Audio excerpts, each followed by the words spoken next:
এটা সামাজিক একটা ছবি, সমাজের প্রত্যেক শ্রেণীর লোকে এই সিনেমাটা দেখানো। এটা একটা মেসেজ, এটা আমি মনে করি যে নারীকেন্দ্রিক একটা মুভি, সবার দেখা উচিত। খুব ভালো একটা গল্প।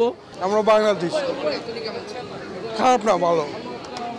মানে আমাদের বাংলাদেশের মেয়েদের উপর ইন্ডিয়ার যে বর্বরতা, এই জিনিসগুলো ফুটে উঠছে। আর দ্বিতীয়ত কথা হলো ছবিটা সম্পূর্ণ মানে পরিস্ফুটিত।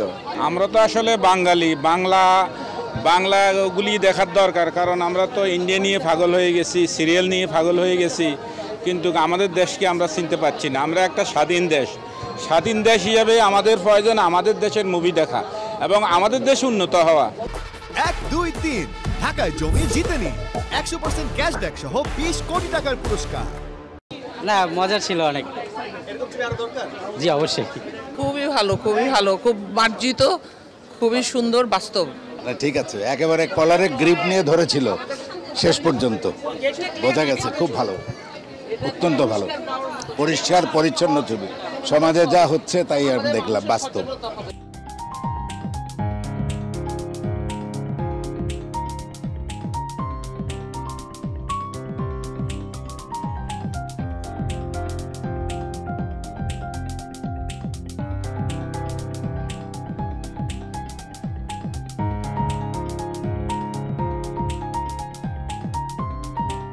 এক কথায় ভালো, এবং এর মধ্যে একটা খুব স্ট্রং মেসেজ আছে, একটা বার্তা আছে। আমাদের দেশে বিশেষ করে নারী পাচার নিয়ে যে সমস্যাগুলো হচ্ছে, এই ব্যাপারে একটা সচেতনতামূলক ছবি। আমার মনে হয় এটা সবার দেখা উচিত। এই ধরনের যে আমাদের দেশে যে সামাজিক অপরাধগুলো নানানভাবে হয়ে যাচ্ছে এবং মানুষকে বিভ্রান্ত করে যে ঘটনাগুলো ঘটানো হচ্ছে, এর জন্য সবারই এইভাবে একটা প্রতিরোধ গড়ে তোলা উচিত। সহজ সরল একটা গায়েন পরিবারের মেয়ের গল্প বলে, তার ঘুরে দাঁড়ানোর গল্প বলে, তার লড়াইয়ের গল্প বলে।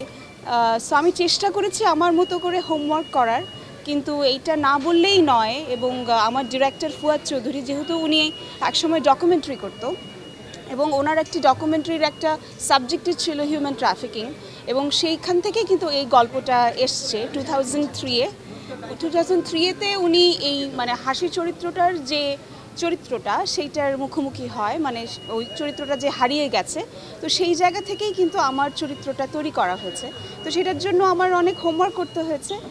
কিন্তু মেঘনা নদীর পাড়ে এবং যে গ্রামে আমি স্পেশালি মানে শুটিংটা করেছি, সেই গ্রামবাসী আমাকে যেই পরিমাণ সাপোর্ট এবং ভালোবাসা দিয়েছে, সে কারণেই হয়তোবা আপনারা বলছেন যে মেঘনা কন্যায় আমি হয়তোবা কিছু ভালো মানে অভিনয় করার চেষ্টা করেছি।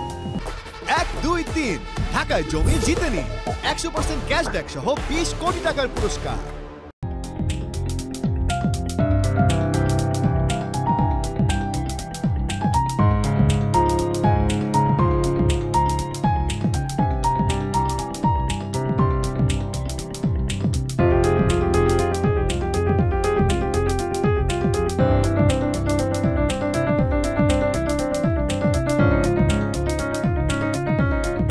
মেঘনা কন্যা আপনার সিনেমাটি নিয়ে জানতে চাই, ঈদে মুক্তি পেয়েছে, কেমন সাড়া পাচ্ছেন? সাড়া তো আজকে প্রায় হাউসফুল, ভালো হয়েছে। এবং আমার মনে হয় যে বিষয়বস্তুর কারণে আমি টরন্টোতে সাউথ এশিয়া ফিল্ম ফেস্টিভ্যালে দেখিয়েছি, এখানে দেখিয়েছি, শিল্পকলাতে দেখিয়েছি, সবার একটা কথাই বলে গল্পটা ভালো, গাঁথনিটা ভালো এবং একটা মেসেজটা খুবই ভালো, যে গল্পটা ডেভেলপ করেছে স্টেপ বাই স্টেপ এবং ওইটাতে মানুষ অডিয়েন্সকে এঙ্গেজ করতেছে গল্পটাতে। আর তারপরে যে ঘটনা ঘটে, যে পাচার হয়, পাচারটাও এটা বাংলাদেশে হয়, এটা খুবই খারাপ অবস্থা বাংলাদেশি মেয়েরা ইন্ডিয়ার পতিতালয়ে, বিভিন্ন দেশের পতিতালয়ে আছে এখন। তো ওই পতিতালয় এটা কিন্তু খুব পজিটিভ ছবি। অর্থাৎ আমরা যেটা করেছি সেটা হচ্ছে আমরা দেখিয়েছি যে একটা মেয়ে চেষ্টা করলে ওটার থেকে উদ্ধার পেতে পারে, গ্রামবাসী চেষ্টা করলে তার মেয়েটাকে বাঁচাতে পারে, আবার তাকে প্রতিষ্ঠা করতে পারে। এটা নিয়ে একটা সাজানো গল্প আর কি। মানে হিউম্যান ট্রাফিকিং নিয়ে সচেতনতা অনেকখানি। আরেকটা কথা হচ্ছে এটা একটা সত্যি ঘটনা বইছে। আমি 2003-তে গাজীপুরে গেছি, সেখানে একটা পরিবার, একটা ফ্যামিলি, ইয়াং কাপল এসে থাকতো গ্রামে। 8 মাসের মতো ছিল, 7-8 মাস ছিল। 7-8 মাস পরে যখন তারা চলে যায়, তখন দেখা যায় সেই গ্রাম থেকে 5টা মেয়ে হারিয়ে গেছে, অর্থাৎ ওরা পাচারকারী নিয়ে গেছে। ওইটা ওরকমই কিছুটা আছে এই গল্পের মধ্যে। তবে আমি একটু আলাদা করে জানতে চাই যে ঈদে 11টা সিনেমা মুক্তি পেল, ঈদে কেন আসলেন? ঈদে আসছি প্রথমত আমরা যখন এটা সার্টিফিকেট পেয়েছিলাম, তখন তো হরতাল ছিল। তো সন্ধ্যার সময় কেউ আসতো না। তারপরে মুজিব রিলিজ হলো, মুজিব রিলিজের পর তখন কোনো সিনেমা হল অ্যাভেলেবেল ছিল না। এসব চিন্তাভাবনা করে আমরা এই কম্পিটিশনের মধ্যে চলে এসেছি। কিন্তু কম্পিটিশান আমাদের সাথে, আমরা এটা দেখাবো। মুদ্রা কথা হচ্ছে, আমার উদ্দেশ্য হচ্ছে আমরা যে কোনো প্ল্যাটফর্মে যে কোনো জায়গায় এটা দেখাবো। এটা আমরা শুধু সিনেমা হলের জন্য যে বসে থাকবো তা না, সিনেমা হলের বাইরেও কমিউনিটিতে, অডিটোরিয়ামগুলোতে দরকার হলে শিল্পকলার সাথে কথা বলে সেখানে দেখে একবার দেখিয়েছি। বিভিন্নভাবে আমরা এটা মানুষের কাছে পৌঁছে দেবো গল্পটা। যদি একটু ব্যবসায়িক সফলতার কথা জানতে চাই, আজকে ঈদের তৃতীয় দিন, সেল রিপোর্টটা কেমন ছিল?